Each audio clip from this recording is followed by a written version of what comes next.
అధిక బరువు అనేక సమస్యలకు కారణం. సాహితీ యోగా ఆన్లైన్ క్లాసులో జాయిన్ అవ్వండి.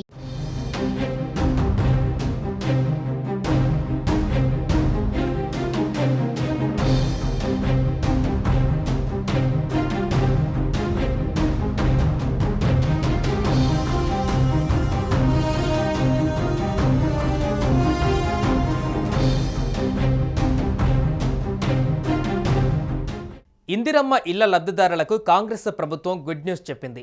ఇందిరమ్మ లబ్ధిదారులకు చెక్కులు పంపిణీ చేసింది. మొదటి దఫాలో 1,00,000 చెక్కులకు పంపిణీ చేసింది. ముఖ్యమంత్రి రేవంత్ రెడ్డి చేతుల మీదుగా నోవోటల్ హోటల్లో లబ్ధిదారులకు చెక్కులు అందించారు. మొదటి దఫాలో బేస్మెంట్ పూర్తయిన వారికి రాష్ట్ర ప్రభుత్వం ₹1,00,000 అందించింది. మొత్తం 4 దఫాలలో 5 లక్షల రూపాయలు ప్రభుత్వం లబ్ధిదారులకు ఇవ్వనుంది. తెలంగాణ వ్యాప్తంగా జిల్లాలకు సంబంధించిన 12 మంది లబ్ధిదారులకు ఇందిరమ్మ ఇళ్ల చెక్కులను సీఎం రేవంత్ రెడ్డి పంపిణీ చేశారు. అందులో రంగారెడ్డి, సూర్యాపేట, ఖమ్మం, వికారాబాద్, మహబూబ్ నగర్, సిద్దిపేట జిల్లాల వాసులు ఉన్నారు. ఇందిరమ్మ ఇల్లులో మొట్టమొదటి బిల్లును దేవరకద్రకు చెందిన తెలుగు లక్ష్మి మరికొందరు ₹1,00,000 చెక్కును అందుకున్నారు.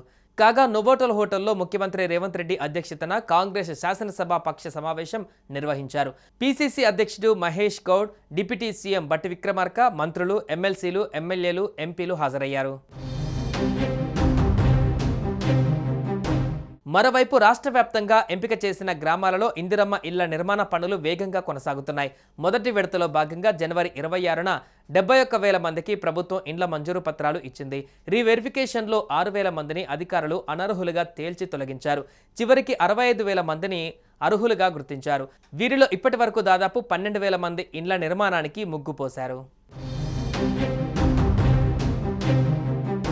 ఇదిలా ఉంటే జిల్లా ఇన్ఛార్జ్ ఆమోదించిన తర్వాతే ఇందిరమ్మ ఇళ్ల లబ్ధిదారుల జాబితాలు ఖరారు చేయాలని ముఖ్యమంత్రి రేవంత్ రెడ్డి స్పష్టం చేశారు. ఈ ఇళ్ల నిర్మాణాన్ని ప్రభుత్వం ప్రతిష్టాత్మకంగా తీసుకుందన్నారు. గ్రామ కమిటీలో ఆమోదించిన లబ్ధిదారుల పేర్ల జాబితాను మండల స్థాయి కమిటీలు పరిశీలించి జిల్లా ఇన్ఛార్జ్ మంత్రికి పంపి ఆమోదం పొందాలని ఆయన తెలిపారు. ఈ ప్రక్రియ సక్రమంగా జరిగేలా పర్యవేక్షించేందుకు ప్రతి నియోజకవర్గానికి ప్రత్యేక అధికారిని నియమించాలని ప్రభుత్వ ప్రధాన కార్యదర్శి శాంతికుమార్ని సీఎం ఆదేశించారు. భూభారతి, ఇందిరమ్మ ఇళ్ల గురించి క్షేత్రస్థాయిలో ప్రజలకు అవగాహన కల్పించి పక్కాగా అమలుకు కలెక్టర్లు ప్రత్యేక శ్రద్ధ చూపాలని సూచించారు. గతంలో ఉమ్మడి జిల్లాలకు నియమితులైన సీనియర్ అధికారులు ఇందిరమ్మ ఇళ్ల నిర్మాణాలపైన దృష్టి సారించాలి. జిల్లా కలెక్టర్లతో కలిసి పర్యవేక్షించాలన్నారు. ఇళ్ల మంజూరులో ఏ దశలోనూ ఎవరూ ఎటువంటి ఒత్తిళ్లకు తలగ్గవద్దన్నారు.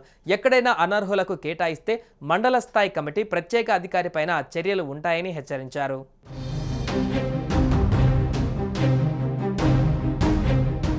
సుమన్ టీవీలో మీ పర్సనల్ అండ్ బిజినెస్ ప్రమోషన్స్ కోసం కింది నెంబర్కి కాంటాక్ట్ చేయండి.